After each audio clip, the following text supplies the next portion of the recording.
திணறும் America, Israel. Iran உச்ச தலைவர் கமேனியை காக்கும் கருப்பு படை களமிறங்கிய NOPO. ஈரானின் புதிய உச்ச தலைவர் மொஜ்தபா கமேனியை கொல்ல இஸ்ரேல், அமெரிக்கா திட்டமிட்டுள்ளன. ஆனால் மொஜ்தபா கமேனி எங்கிருக்கிறார் என்பது பற்றிய விவரம் தெரியவில்லை. இதனால்தான் மொஜ்தபா கமேனி பற்றி தகவல் கொடுப்போருக்கு $10 மில்லியன் வரை வெகுமதியை அமெரிக்கா அறிவித்துள்ளது. இதற்கு இந்த நிலையில்தான் மொஜ்தபா கமேனி NOPO எனும் படையின் கண்காணிப்பில் உள்ளதோடு இதுதான் அமெரிக்காவுக்கு அந்த நோப்போ படையின் பின்னணி குறித்த பரபரப்பான தகவல்கள் வெளியாகியுள்ளது. ஈரான் மீது அமெரிக்காவும் இஸ்ரேலும் கடந்த மாதம் 28ஆம் தேதி போரை தொடங்கியது. முதல் நாளிலேயே ஈரான் உச்சத்தலைவர் அயத்துல்லா அலி கமேனி கொல்லப்பட்டார். இதையடுத்து இடைக்கால அரசு அமைந்தது. இந்த இடைக்கால அரசின் நிர்வாகிகளையும் அமெரிக்கா, இஸ்ரேல் படைகள் கொன்றது.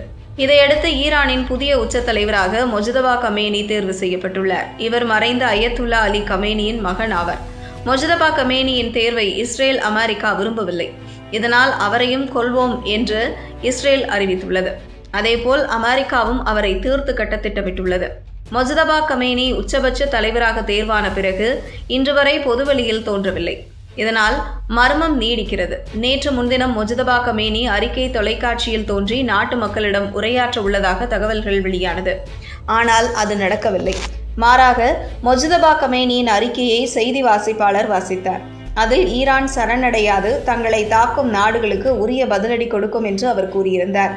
இதற்கிடையேதான் அமெரிக்கா, இஸ்ரேல் தாக்குதலில் மொஜ்தபா கமேனி படுகாயமடைந்து கோமா நிலையில் உள்ளதாக பிரிட்டன் ஊடகம் தி சன் செய்தி வெளியிட்டுள்ளது. இதனை ஈரான் இன்னும் உறுதி செய்யவில்லை. இது பற்றி அமெரிக்கா தரப்பில் மொஜ்தபா கமேனி படுகாயத்துடன் உயிருடன் இருக்கலாம் என்று அமெரிக்கா தெரிவித்துள்ளது.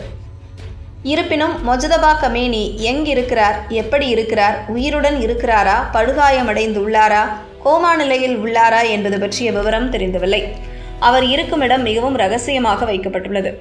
இதற்கிடையேதான் மொஜ்தபா கமேனி பற்றி தகவல் அளிப்போருக்கு $10 மில்லியன் வரை வெகுமதி அளிக்கப்படும்.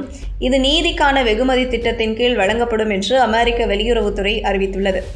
அதில் மொஜ்தபா கமேனி மட்டுமின்றி ஈரான் புலனாய்வு அமைச்சர் இஸ்மாயில் காதிப், துணை தலைமை தளபதி அலி அஸ்கர் ஹெஜாசி, மேஜர் ஜெனரல் யஹ்யா ரஹீம் சஃபாவி, உள்துறை அமைச்சர் பிரிகேடியர் ஜெனரல் எஸ்கந்தர் மோமேனி மற்றும் உச்ச தேசிய பாதுகாப்பு கவுன்சில் செயலாளர் அலி லாரிஜானி உள்ளிட்டோரின் பெயர்களை அமெரிக்கா பட்டியலிட்டுள்ளது. இவர்களை பற்றி தகவல் வழங்கினால் $10 லட்சம் வரை கிடைக்கும் என்று அமெரிக்கா தெரிவித்துள்ளது. இந்த நிலையில்தான் ஈரானின் புதிய உச்ச தலைவர் மொஜ்தபா கமேனி நோப்போ பாதுகாப்பில் உள்ளதாக தகவல்கள் வெளியாகியுள்ளன. இந்த நோப்போ என்பது என்ன, அதில் இருக்கும் படை வீரர்கள் யார், எப்படி செயல்படுவார்கள் என்பதை பற்றிய விவரம் வெளியாகியுள்ளது. இது பற்றி அறிய வேண்டும் என்றால் முதலில் நாம் ஈரான் பாதுகாப்பு படைகளின் செயல்பாடு பற்றி தெரிந்து கொள்ள வேண்டும். ஈரானில் பெரிய பிரச்சனையாக மாறிய 1999 மாணவர் போராட்டங்கள் முதல் 2022ஆம் ஆண்டில் 22 வயது மக்சா அமினியின் லாக்அப் டெத் வன்முறையில் பற்றி எறிந்த ஈரானில் அமைதியை கொண்டு வந்ததில் இந்த நோப்போ படையினர் முக்கியமானவர்கள். இந்த நோப்போ படையை மீது அமெரிக்கா தடை விதித்துள்ளது. கடந்த 2012ஆம் ஆண்டிலேயே மனித உரிமை மீறல்களில் ஈடுபடுவதாக கூறி அமெரிக்கா தடை செய்துள்ளது. இருப்பினும் ஈரானை எடுத்துக்கொண்டால் இந்த நோப்போ படையினர் தான் உச்ச தலைவரின் பாதுகாப்பை உறுதி செய்து வருகின்றனர்.